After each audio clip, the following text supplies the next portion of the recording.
ભાવનગર શહેરની સરટી હોસ્પિટલમાં નોકરી કરતા સિક્યુરિટી ગાર્ડની બાઇક ચોરાઈ હતી, જેના સીસીટીવી ફૂટેજ સામે આવ્યા.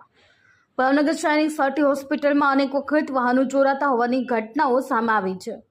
વધુ એક બાઇક ચોરીની ઘટના બની હતી, જેમાં હોસ્પિટલમાં ફરજ બજાવતા સિક્યુરિટી ગાર્ડની બાઇક ચોરાઈ હતી, જે અંગેની ફરિયાદ નોંધવામાં આવેલ. કોઈ યુવક સિક્યુરિટી ગાર્ડની બાઇક ચોરી કરીને જતા હોય તેવા સીસીટીવી ફૂટેજ સામે આવ્યા હતા. સરટી હોસ્પિટલમાં આવી ચોરીઓને લઈ વારંવાર ફરિયાદ નોંધવા પામી છે, ત્યારે હોસ્પિટલ સંચાલકો દ્વારા વાહન પાર્કિંગ માટે કડક સિક્યુરિટી મૂકવામાં આવે તેવી લોક માંગ ઉઠવા પામી હતી. અશ્વિન ગોહેલ, જે ન્યૂઝ, ભાવનગર.